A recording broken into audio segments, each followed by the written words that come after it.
예, 안녕하십니까. 오늘은 경기도 양주에 있는 젖소농장에 찾아왔습니다. 오늘 제가 여기 찾아온 이유는 지금 우리나라에서 두당 우유 생산량이 최고로 찍고 있는 농장, 이 경기도 양주에 있는 도성목장. 도성목장. 예, 도성목장에 찾아왔습니다.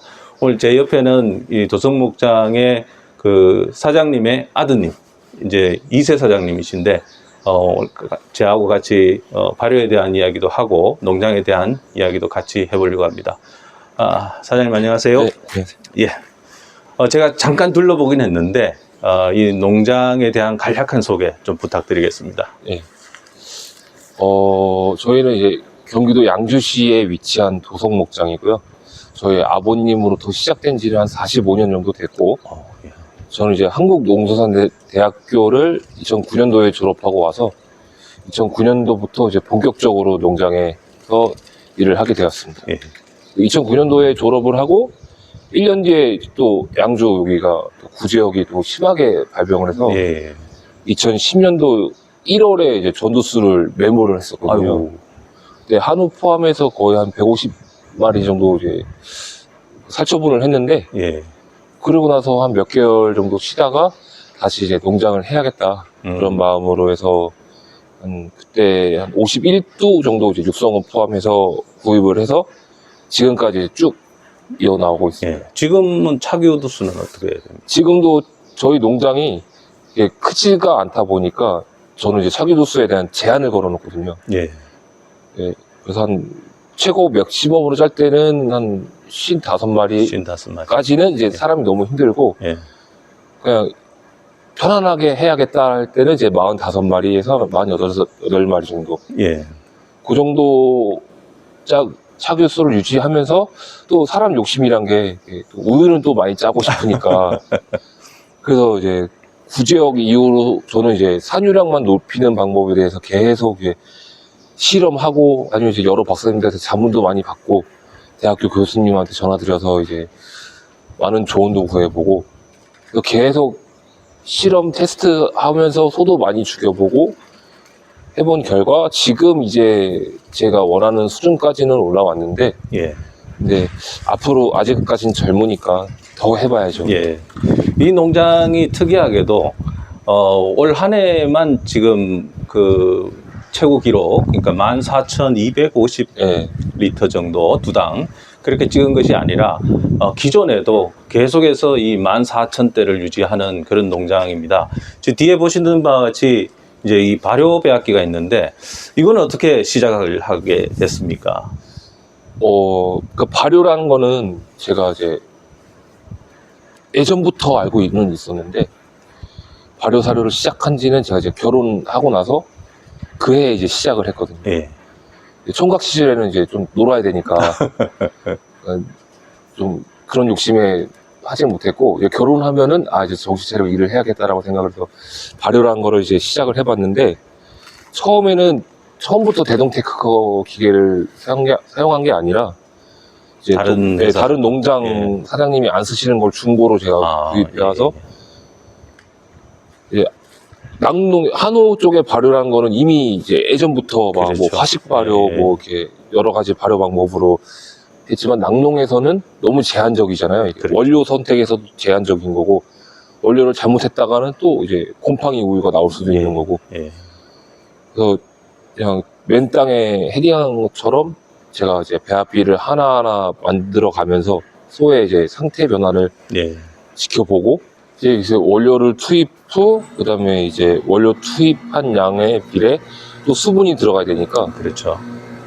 미생물하고 수분하고 적정한 양을 이제 혼합을 해서 몇 퍼센트 정도를 생각을 하시는 거죠? 미생물 7에 물 3. 물 3. 그러면 전체 수분 함량은 재보신 적은 없으시고요? 전체 수분 함량은 이제 그때마다 배합할 때마다 제가 양을 딱 보고, 이날은 700kg를 넣어야겠다, 이날은 800kg를 넣어야겠다. 예. 그거는 이제 계속 몇 년간 하다 보니까 노하우가 쌓인 거라서. 그래서 일단 집어넣으시고, 그 다음에 여기서 이제 한 일주일 정도 발효를 발효를 시킨 다음에, 그래서 옆에 바로 저온 냉장고에다가 이제 저온 숙성을. 그러면 일주일 지난 걸 지금 볼 수 있을까요? 그렇죠. 예, 예. 일주일이 더 지났죠, 사실상은. 예. 이제 여기서 일주일 지난 후에 이제 이쪽 창고에, 저온 네. 창고에 와서 보관 형태는 어떻게, 이렇게 아예 개별 표장으로. 밀봉을 해버리는데,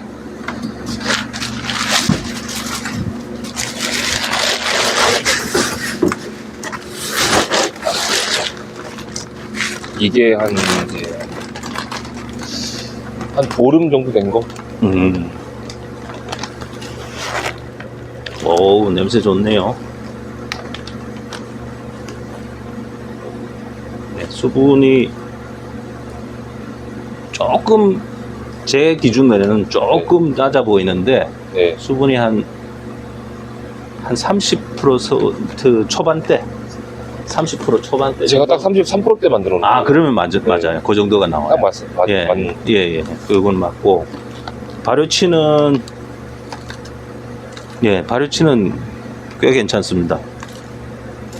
예, 달달하니. 여기 미생물은 뭐 집어넣을까요? 이쪽에? 이제 미생물도 그 기준이 효모균하고 이제 고초균하고 유산균을 집어넣는데, 예. 근데 이게 다들 발효사료를 머뭇 하시는 게 이 포장 방법 때문에 이게 너무 힘들어서 예. 다들 이제 중간에 하시다가 포기하시는 분들도 많고, 이제 외국인들도 잘 이제 힘드니까 안 하려고 그러고, 예. 저는 이제 이렇게 하는 방법이 FD 방법이거든요. 예. 정말 이제 공기 안 들어가고 밀봉해서 그렇죠. 예, 맞습니다. 일정한 온도에 이제 보관을 해야 얘네들이 이제 제대로 역할을 할 수 있다고 생각을 해서, 예.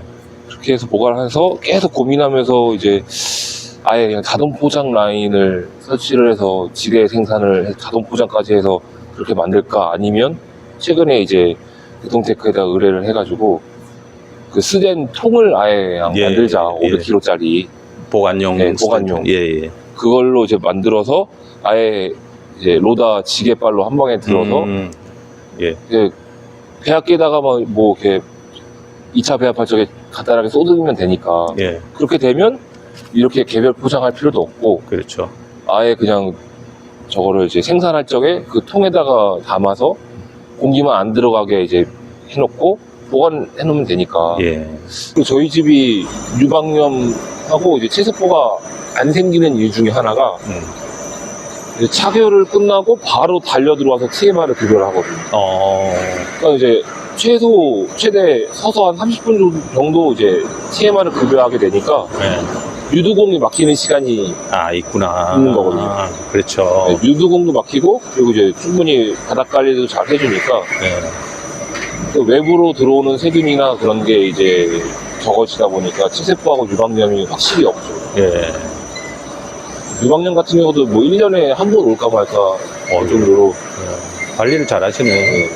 네. 일부 분들은 이제 이 젖소 농장에 이 발효 사료가 본격적으로 들어오기 어려운 것 이유 중에 하나가 그 유치에, 그러니까 바로 이렇게 반영이 될 수도 있다. 그러니까 발효치가 있으면 그게 우유에 조금 이상치들이 나타난다라고 말씀들도 하시거든요. 네.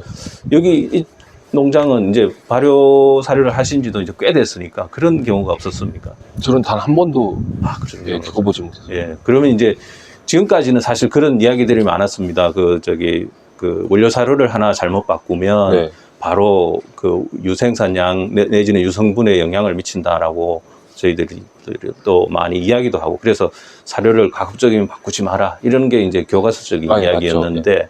이제 발효 사료는 그게 이제 해당이 안 된다, 경험치로는. 네. 이게 처음에 배합비를 짰었을 적에는 이제 아무것도 모르는 상태였으니까 저도 이제 데이터가 필요했고, 예. 그래서 어차피 우유는 단백질이다라고 생각을 해서 너무 막 고단백으로만 이제 만들어 보기도 해보고, 그리고 여름 때 너무 또 고단백을 만들어 버리니까 애들이 또 에너지가 너무 부족하니까 몸 상태가 이제 피부가 너무 까칠까칠해지고, 예. 그리고 이제 이상 질병, 뭐 유방염이나 치세포나 이런 것도 많이 오고, 그리고 이제 단백질 중독이 와버리니까 이제 발급증후열도 많이 오고, 예. 이 적정한 수준을 찾는 게 그렇죠. 이게 가장 어려운 거였거든요. 예. 그리고 적정한 수준을 찾았더라도 이거를 내가 내 농장에서 내 소한테 컨트롤할 수 있는 능력이 있어야 예. 이거를 저는 100% 이용을 한다고 보거든요. 예. 이제 넌지시 그냥 기계만 사놓고 이것만 뭐 해서 발효해서 먹이면 무조건 좋아지겠지 예. 이런 생각을 하시면 절대 안 되고요. 주기적으로 진짜 몇 년 동안 내 소를 완전히 바꿔버려야겠다라는 그런 마인드로 접근을 하셔야 예. 이 기계나 소나 100% 만족을 하지 않으실까 하고. 그러니까 이제 발효기 좋은 것도 네. 좋지만 그런 것도 선택을 해야 되지만 네. 그게 따르는 이 농장주의 노력도 있어야지만 당연히 필요하죠. 예, 최대치의 그 결과를 얻을 수 있다. 네. 그러니까 쉽게 말하면 지금 현재의 이 농장에 가지고 있는 그 계량이라든가 젖소의 그 유전적 능력이 다른 일반 농장들하고 비교했을 때 크게 다르지는 않다고 보거든요. 네. 그런데도 여기는 14,000대 이상을 계속해서 찍고 있는 반면에 우리나라 전체 평균으로 따지면 그렇지는 않잖아요. 아직. 그렇죠. 네. 그런 농장들한테 혹시 그런 농장주분들한테 왜 나는 이걸 선택했으며 네. 이런 점들이 좋았었다. 그러니까 제가 처음에 이제 이걸 선택한 이유는 그 전에 발효 사료하기 전에는 사료값도 저렴했어요. 조사료값도 저렴했고 그렇죠. 예. TMR 값도 저렴했어요. 굳이 이거를 할 필요가 없었어요. 그렇죠. 예. 근데 저는 그런데도 이걸 왜 했냐? 그러면은 일단은 적은 마리수로 우유를 많이 뽑고 싶은 욕심이 있으니까 이게 사람 욕심이라는 게 우유 잘 나오네 하면 사료를 한 바가지 더 줘요. 네. 그럼 우유가 더 잘 나와요. 그렇죠. 더 잘 나오면 한 바가지 더 줘요. 그럼 또 우유가 또 더 나와요. 근데 정작 그거는 소한테 사약을 먹이는 거거든요. 그래서 그 소를 지켜보면 분변이 엄청나게 질거나 그렇죠. 아니면 난소 상태가 낭종으로 넘어가거나 이게 다 밸런스가 하나 둘씩 다 무너지기 시작하는 거거든요. 그러니까 지금도 원장님이랑 같이 이제 소 보시지를 저기 초음파를 보면은 예. 낭종이 생기는지 이제 전체적으로 흐름을 볼 때 낭종이 좀 많이 생겼다 하면은 제가 좀 에너지 밸런스가 좀 강하게 가는 거고.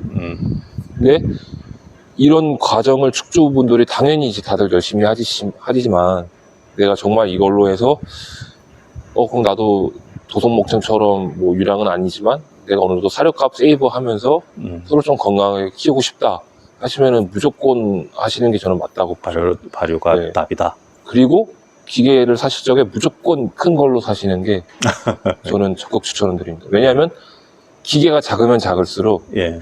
힘들어요. 이게. 그렇죠. 예, 노동력이 더 많이 들어가기 때문에 예.